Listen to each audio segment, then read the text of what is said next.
안녕하세요. 오늘은 고미숙 선생님이 쓰신 호모 쿵푸스라는 책의 일부를 읽어드리려고 합니다. 질병과 죽음, 최고의 스승, 소 제목이에요. 얼마 전 TV에서 두 개의 감동적인 장면과 마주쳤다. 하나는 백혈병 환자들의 히말라야 등정기, 또 하나는 웃음으로 난치병을 치료하는 임상 다큐. 둘 다 별 생각 없이 채널을 이리저리 돌리다가 만난 거라 전체를 다 감상하지는 못했지만 그럼에도 충분히 충격적이고 충분히 감동적이었다. 히말라야 등정기의 경우 처음엔 등장인물들이 평범한 산악팀 일연이 했다. 그런데 자막에 백혈병력 2년차, 백혈병력 8년차 등으로 소개되는 걸 보고 화들짝 놀랐다. 멜로드라마에서나 보던 난치병 환자들이 지구에서 가장 높고 험준한 산을 오르다니. 처음엔 어안이 벙벙하다가 하루 9시간씩 무려 7일간의 빡센 일정을 거쳐 마침내 안나푸르나 정상에 오르는 장면에 가서는 기가 탁 막히고 말았다. 일정 자체도 버거울 뿐 아니라 고산지대라 고속병으로 머리가 깨질 듯한 두통을 감내해야 하고 거기다 항암제 부작용까지 동시에 견디면서 그 높은 곳을 오른 것이다. 평범한 보통 사람들이라도 쉽지 않은 일인데 하물며 백혈병 환자들임에랴. 그리고 더 놀라운 건 그들이 병을 선고받은 직후부터 꾸준히 산을 오르기 시작했다는 것. 그리고 등산을 통해 삶의 전기를 마련했다는 사실이었다. 보통 난치병 선고를 받는 경우 마음이 먼저 무너져버려 몸을 추스리기가 쉽지 않다. 헌데 이들은 산을 통해서 오히려 병을 앓기 이전보다 더 능동적인 리듬을 갖게 된 것이다. 그런가 하면 웃음으로 아토피나 암을 치료하는 모습은 전혀 다른 차원에서 감동을 전해주었다. 끔찍한 고통에 시달리는 어린이 아토피 환자들이 웃음을 통해 건강을 되찾는 모습은 일종의 기적처럼 느껴졌다. 대개 아토피나 암은 마음의 질병이라고 한다. 사실 몸과 마음은 경계를 선명하게 구획하기가 어렵다.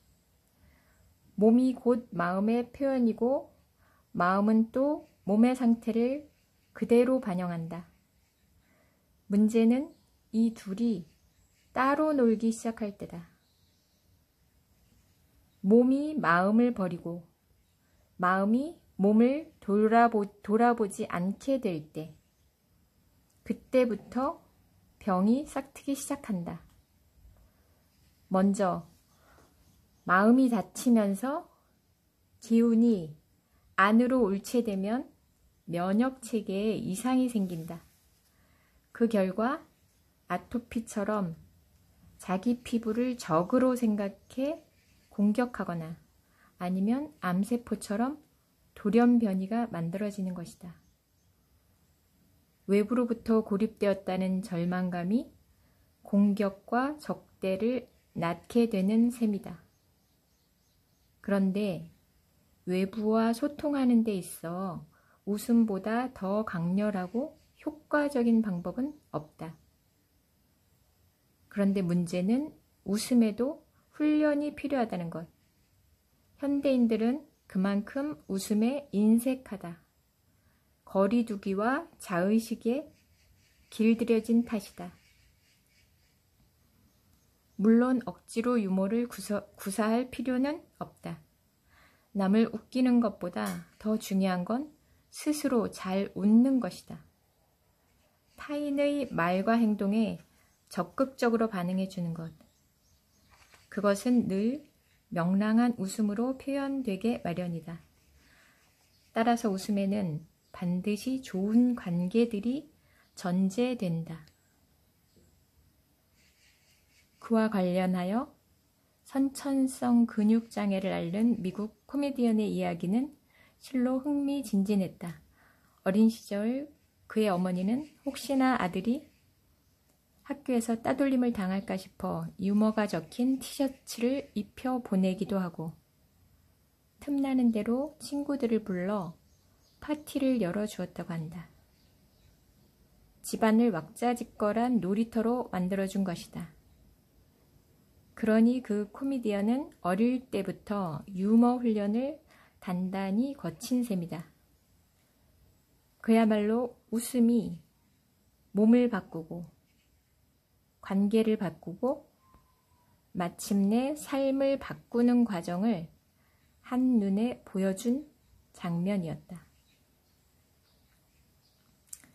누구도 질병과 죽음으로부터 자유로울 수는 없다. 질병을 완벽하게 퇴치하고 죽음을 악착같이 피하려 들수록 그것은 더더욱 생을 잠식한다.